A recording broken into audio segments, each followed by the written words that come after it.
जन भावना से बड़ी कोई चीज नहीं होती। चलता रहा। 98 में डॉक्टर साहब को हर हालत में टिकट मिलनी थी। अब क्या हुआ आप सबको मालूम है, मैं रिपीट नहीं करना चाहता, लंबा हो जाएगा।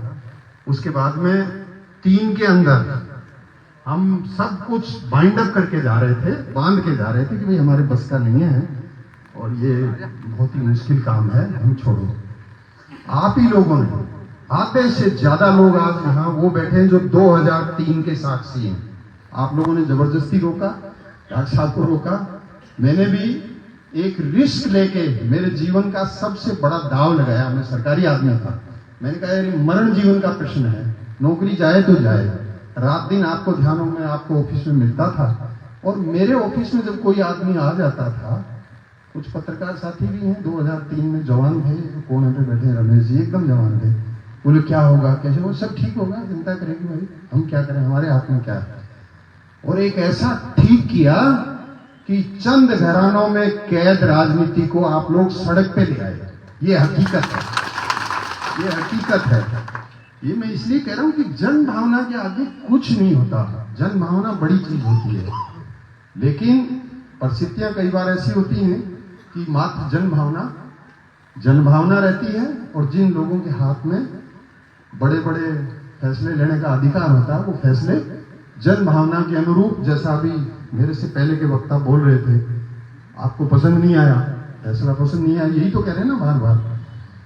लेकिन आदमी की जबान होती है, आदमी कोई कमिटमेंट करता है, कोई संकल्प लेता है, उसकी एक जबान होती है। आप ही लोगों के कहने से मैं कह रहा हूं 95% लोग ऐसे थे यहाँ जिन्होंने, जो हमने फैसला लिया उसके लिए आप लोगों ने प्रेरित किया कि नहीं अपने को ऐसे करना है, अपने को ऐसे करना है। जन भावना थी, जन भावना के आधार पर हमने फैसला लिया। हमने जो फैसला लिया उसकी परिणति अच्छी होनी थी, बहुत अच्छी होनी थी, क्योंकि सबसे बड़े स्तर पे, मैं कह रहा हूं सर्वोच्च स्तर पे, मुझे ये निर्देश देके भेजा था कि आप वहां पे तैयारी करें, चुनाव आपको लड़ाएंगे। ठीक है, हमने कहा भाई बहुत सारी चीजें हैं वहां पे पहले से, नहीं वो खाली है जगह हमारे हिसाब से। सर्वोच्च स्तर पे मुझे कह के भेजा था। हमने खूब मेहनत की, लगातार हम रात दिन कंधे से कंधा मिला के चलते रहे। हमने जन जागरूकता का अभियान भी चलाया। क्यों चलाया? मैं चिकित्सक के रूप में कई स्थानों पे मैंने काम किया। मैंने न्यूमोनिया से तड़प कर मरते हुए व्यक्ति को देखा है क्योंकि उसके पास दवाई के पैसे नहीं थे। मैंने खांसी जुकाम वाले को न्यूमोनिया और फेफड़े में रस्सी पनपते हुए देखा है क्योंकि उसके पास दवाई के पैसे नहीं थे। मैंने छोटे से जख्म को नासूर बनते हुए देखा है मेरी आंखों से क्योंकि उनके पास पैसा नहीं था।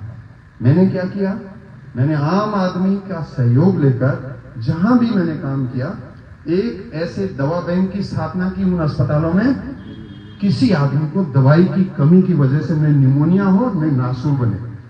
और जहां भी मैं काम करके आया वहां के परिणाम, मैं कह रहा हूं इसलिए सर्वश्रेष्ठ नहीं थे, सरकार ने विभिन्न समय समय पे जो फैसले लिए मेरे बारे में वो सर्वोत्तम थे, सर्वोत्तम थे।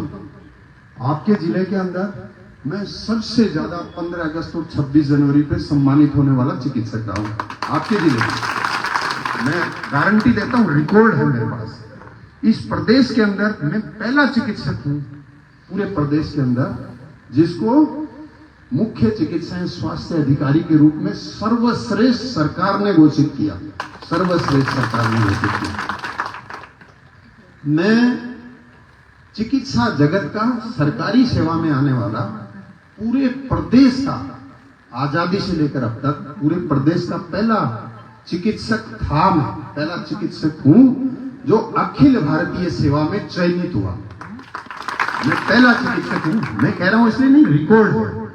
मुझे जो भी काम सौंपा गया उस काम को मैंने बड़ी सरलता के साथ, शालीनता के साथ, कर्मठता के साथ, कर्तव्य परायणता के साथ और आम आदमी के जीवन को सुखी कैसे बनाया जा सकता है के लिए न केवल समर्पित किया बल्कि जिया। गरीब आदमी मेरे पास आता था, मैं जब कलेक्टर था तो भी मैं ये सोचता था उस गरीब की जगह मैं हूं। कोई आदमी मेरे पास आता था, साहब मेरा बिजली का कनेक्शन नहीं हो रहा, 6 साल हो गए, छोटे मोटे कारण होते हैं, अटका देते हैं अधिकारी लोग। मैं ये समझता था कि ये आदमी है, ये मांगेलाल जी नहीं है, ये एसपी सिंह है, मैं ये समझता था। मैं ये समझ के काम करता था। मैं जिन जिलों के अंदर जिला कलेक्टर था, आपको ध्यान है हर जिले के अंदर एक प्रभारी मंत्री होता है। मुझे हाथ जोड़ के रिक्वेस्ट करता था कि यार कलेक्टर साहब थोड़ा काम तो मेरे लिए भी छोड़ दो। आप देखिए क्या स्थिति होती है।